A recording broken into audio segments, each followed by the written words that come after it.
सभी लोगों को नमस्कार, प्रणाम। उम्मीद करते हैं कि आप सब लोग जो हैं अपना ख्याल रख रहे हैं और फेसबुक लाइव के माध्यम से आप लोगों के बीच आने का मौका मिला। हम सब चाहते हैं कि आप सब लोग सुरक्षित रहें, स्वस्थ रहें और सावधानी को बरतने का काम करें। बहुत ही तेज़ी से कोरोना जो है वो फैल रहा है। इसको देखते हुए सरकार ने लॉकडाउन भी किया था और 16 तारीख के बाद भी ये कंटिन्यू रहेगा, ऐसा हमको समाचार के माध्यम से सूचना मिली है कि और 15 दिन जो है लॉकडाउन को बढ़ाया गया है। तो इस बीच में आप लोगों के बीच आने का मौका मिला। आपको ध्यान होगा मार्च के महीने से लेकर के पूरा मई महीना जो है लॉकडाउन रहा और लॉकडाउन के पीरियड में भी बिहार का जो है आंकड़ा वो तेज़ी से बढ़ा है। संक्रमण जो है तेज़ी से बिहार में फैला है। बिहार में भयावह स्थिति हो गई है। बिहार में ऐसी स्थिति आई है कि मुख्यमंत्री आवास में 85 लोग पॉजिटिव पाए जाते हैं। मुख्यमंत्री के परिवार के लोग जो हैं वो पॉजिटिव पाए जाते हैं। मुख्यमंत्री खुद क्वारंटाइन हो रखे हैं। डिप्टी सीएम उनका पूरा ऑफिस संक्रमित हो चुका है। बिहार सरकार के कई एक मंत्री कोरोना पॉजिटिव पाए गए हैं। कई विधायक जो हैं बिहार भर में चाहे किसी भी दल के हों उनका भी जो है पॉजिटिव पाया गया है। कई बड़े अधिकारी हों उनका भी पाया गया है। ये कई डॉक्टर, नर्सेस, पुलिस कर्मचारी भी पॉजिटिव पाए गए हैं बड़ी संख्या में। अस्पताल के डायरेक्टर भी पॉजिटिव पाए जा रहे हैं। तो ये भयावह स्थिति पूरे बिहार में जो है कोरोना को लेकर के फैली है। बीजेपी कार्यालय में लगभग 100 लोगों का सैंपल लिया गया और 100 लोगों में से 75 लोग जो हैं पॉजिटिव पाए गए हैं। आपको सबको पता है कि बीजेपी के लोग जो है वर्चुअल रैली कर रहे हैं, डिजिटल रैली कर रहे हैं और लगातार उनके कार्यालय में कोई भी सोशल डिस्टेंसिंग बरती नहीं गई। 2 गज की दूरी सब लोग भूल गए। सब लोगों को चुनाव की चिंता है। सत्ता में बैठे हुए दल नीतीश जी हों या बीजेपी के लोग हों, उनको सत्ता में बने रहने का जो नशा है उसको लेकर के वो लोग चिंतित हैं। कुर्सी की परवाह है, गरीबों की परवाह नहीं है। हम तो बीजेपी के लोगों से पूछना चाहते हैं कि 100 सैंपल में से 75 लोग पॉजिटिव पाए गए और आप लोग वर्चुअल रैली हर जगह कर रहे हैं, तो आप तो कोरोना फैलाने का काम कर रहे हैं। और ये कौन से जमात के लोग हैं जो कोरोना फैला रहे हैं? अभी भी वर्चुअल रैली में लगे हुए। यहाँ लोगों का ज़िंदगी मौत पे सवाल उठ रहा है। अस्पतालों की स्थिति देखी जाए तो कोरोना पेशेंट से पड़े हुए लाशें पड़ी हुई हैं, कोई उठाने वाला नहीं है। अस्पतालों में गंगा नदी में लाशों को गिराया जा रहा है। एकमात्र अस्पताल है एनएमसीएच, कोरोना के लिए डेडिकेटेड अस्पताल बनाया गया। थोड़ी सी बारिश में पानी में डूबने लगता है और आप लोगों को चुनाव की चिंता है, ना कि लोगों की जान की चिंता है। सरकार के लोगों से हम इतना ही पूछना चाहते हैं कि आखिर लॉकडाउन क्यों हुआ है। जाहिर सी बात है कि लॉकडाउन इसलिए हुआ है कि भयावह स्थिति जो है वो पूरे बिहार में पैदा हुई है और संक्रमण जो है तेज़ी से फैल रहा है। हम लोग लगातार कहते रहे हैं कि बद इंतज़ामी नीतीश जी के सरकार में रही है, ना मज़दूरों के लिए उन्होंने कुछ किया, ना संक्रमण रोकने के लिए कोई अहम कदम या इंतज़ाम सुविधा। छोटी सी अगर हम बात करें तो टेस्टिंग की संख्या भी वो नहीं बढ़ा पाए। हम लोगों की मांग रही है कि प्रतिदिन लगभग 30,000 सैंपल लेने चाहिए, यानी टेस्ट जो है प्रतिदिन 30,000 कम से कम होना चाहिए। लेकिन सरकार जो है कोई इंतज़ाम नहीं है टेस्टिंग की। अस्पतालों की क्या स्थिति है आप सब लोगों से छुपा नहीं है। डॉक्टर नर्स की पहले से ही कमी रही, इस बीच में भी डॉक्टर्स को धरना देना पड़ता है, अनशन पे बैठना पड़ता है क्योंकि उनको पीपीई किट मिल नहीं पा रहा। पीपीई किट उपलब्ध कराने के लिए वो लोग मांग कर रहे हैं सरकार से, धरने पे बैठ रहे हैं, अनशन पे बैठ रहे हैं। तो ये स्थिति बिहार में पूरी तरीके से कायम है। चुनाव भी आने वाला है और ज़ोर शोर से चुनाव को लेकर के बीजेपी के लोग, जनता दल यूनाइटेड के लोग तैयारी कर रहे हैं। उनको लोगों की चिंता नहीं, उनको अपनी कुर्सी की चिंता है। मेरा स्पष्ट मानना है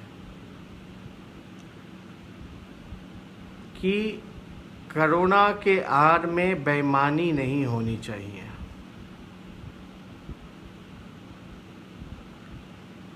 कोरोना के आड़ में बेईमानी नहीं होनी चाहिए, बल्कि फेयर इलेक्शन होना चाहिए। दो चीज़ें हैं। अगर नीतीश कुमार जी और सरकार को लगता है कि कोरोना कोई खतरा नहीं है, कंट्रोल में है, तो आप परंपरागत तरीके से चुनाव कराएं जहां जनसंवाद होना चाहिए। लोगों के बीच जाके हम कैंपेन कर सकते हैं। लेकिन आप कहते हैं कि कोरोना है और उसके आड़ में आप कहते हैं कि वोटर 35% जो वोटर जो 65 साल के ऊपर बोलते हैं घर से वोट देंगे, तो हमें पूरी शक है कि इसमें बेईमानी हो सकता है। 65 साल के ऊपर वाले लोग चुनाव लड़ सकते हैं, लेकिन बूथ पे जाके वोट नहीं दे सकते। ये कैसा नियम है कि 65 साल के ऊपर वाले लोग चुनाव लड़ सकते हैं लेकिन वोट नहीं दे सकते बूथ में जाके। मुख्यमंत्री जी, अगर कोरोना है तभी आपने लॉकडाउन किया है, यानी सिचुएशन जो है कंट्रोल में नहीं है। अगर कोरोना खतरनाक है, लोगों के मौत पे, जिंदगी पे सवाल उठ रहे हैं, इससे लोगों के जान को खतरा हो सकता है, तो चुनाव को टाला जाए। जब स्थिति कंट्रोल में हो जाए तब चुनाव कराया जाए। लाशों के ढेर पे चुनाव नहीं होना चाहिए। आप क्या चाहते हैं, बूथ पे जाए और उसके बाद बूथ पे जाने के बाद सीधे शमशान में चला जाए? इसलिए अगर सरकार मानती है कि कोरोना कोई खतरा नहीं है, तो परंपरागत तरीके से आप चुनाव कराइए, जहां कैंपेनिंग हो सके, लोगों के बीच जा सके, रैलियां हो सके। अगर कोरोना खतरनाक है, कंट्रोल में नहीं है, तो चुनाव को टाला जाए। ये हमारी मांग है। जिंदगी है, जान है तो जहां है, जान है तो जहां है। और ये लोग अपनी चिंता, अपनी कुर्सी की चिंता कर रहे हैं। देखिए, हम अंतिम व्यक्ति होंगे अगर चुनाव कराना पड़े लाशों के ढेर पर, तो और हम लोग लगातार कहते रहे हैं कि कोरोना से निपटना है। ये पहली बार ऐसा सिचुएशन पूरे बिहार में बना है, पूरे देश में बना है, पूरी दुनिया में बना है। इससे पहला ऐसा भयावह स्थिति किसी ने नहीं देखा है। तो ये विशेष परिस्थिति में अगर लोगों की जान बचाने के लिए, क्योंकि चुनाव होता है लोगों की ज़िंदगी को बचाने के लिए, लोगों के ज़िंदगी के बेहतर बनाने के लिए, ना कि लोगों को ज़िंदगी लेने के लिए। तो हम तो यही चाहते हैं कि लोगों की ज़िंदगी बेहतर हो, लोगों का जान बचे। लेकिन सत्ता में बैठे हुए लोग आनन फानन में, आपको सबको पता है कि ये लोग अपनी कुर्सी के लिए चुनाव चाहते हैं। चुनाव का यही मकसद है कि लोगों का जान बचाया जाए, लोगों की ज़िंदगी को बेहतर बनाया जाए, या चुनाव की वजह से लोगों का जान चला जाए। एक तरफ कोरोना, दूसरी तरफ पूरा बाढ़ से पटना, जल जमाव से पटना डूब रहा है। दूसरी तरफ आप चले जाइएगा, उत्तर बिहार जो है बाढ़ से डूब रहा है। जितनी भी नदियां हैं उसका जल स्तर जो है काफ़ी बड़ी संख्या में जो है बढ़ोतरी हो रही है। इस हालात में हमें नहीं लगता कि वोटिंग जो परसेंटेज जो होनी चाहिए, अगर अब इस स्थिति में अगर चुनाव हो तो हमको नहीं लगता 20 से 30% भी वोटिंग परसेंटेज टर्न आउट करेगा। लोग जूझ रहे होंगे अपनी ज़िंदगी को बचाने के लिए, घर बार को बचाने के लिए। इसलिए अभी हाल में लोगों की ज़िंदगी को बचाया जाए, कोरोना को हराया जाए और चिकित्सा स्वास्थ्य पे ज़्यादा ध्यान सब लोगों को मिल करके देना चाहिए। हमने कई बार जो है प्रेस कॉन्फ्रेंस करके सरकार के बद इंतज़ामी को गिनाने का काम किया। नीति आयोग का रिपोर्ट को हमने सामने रखा, एनएचएम का रिपोर्ट हमने सामने रखा, यूनिसेफ का रिपोर्ट हमने सामने रखा, जिसमें कि साफ कहता है नीति आयोग कि बिहार सबसे फिसड्डी राज्य है स्वास्थ्य चिकित्सा के मामले में। पूरी तरीके से फेल हो चुका है। यानी बिहार का स्वास्थ्य व्यवस्था जो है वो आईसीयू में है। कई पदे जो हैं रिक्त हैं, भरा नहीं जा रहा। डॉक्टर का हो, नर्सेस का हो या स्वास्थ्य कर्मियों का हो, कोई भी चीज़ें जो है बढ़ी नहीं जा रही, पद खाली है। तो हम ज़्यादा कुछ ना कहते हुए अपनी बात को हमने आप लोगों के सामने रखा।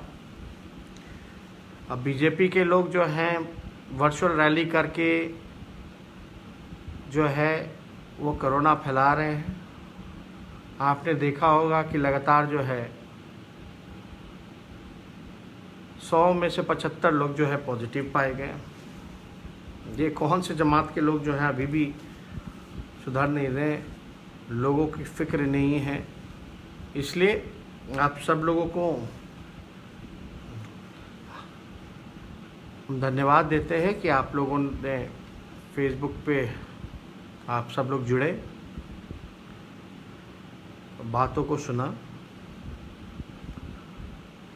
और जो लोग सहमत होंगे वो सब लोग जो हैं बिल्कुल अपना ध्यान रखें और इस चीज़ को ज़्यादा से ज़्यादा और लोगों के बीच ले जाने का काम करें। इन्हीं चंद शब्दों के साथ आपसे हम विदा लेंगे और फिर आपसे जल्दी ही मुलाकात करेंगे, जुड़ेंगे। लेकिन अभी आप सब लोग अपना अपना ध्यान रखिए, मास्क पहनिए, इस बीमारी को हल्के में मत लीजिए। महामारी है, तेज़ी से फैलता जा रहा है बहुत लोगों की मौतें हो रही हैं और सरकार को भी सबक सीखना चाहिए। बल्कि मार्च से मई पूरा लॉकडाउन रहा, कोई व्यवस्था नहीं की गई, संक्रमण और फैलता जा रहा है। अनलॉक के बाद तो पूछिए मत, बहुत तेज़ी से फैला है। तो इसलिए सरकार के लोगों पर अपने पर आई तो मुख्यमंत्री ने अस्पताल बना दिया सीएम हाउस को, लेकिन उन गरीबों का क्या होगा? जब मुख्यमंत्री तक पहुंच सकता है कोरोना, तो आप अंदाज़ा लगा सकते हैं हमारे गरीब भाइयों का क्या होगा, क्या हाल होगा। इसलिए आप सब लोगों से अलविदा लेते हैं। धन्यवाद। जय हिंद।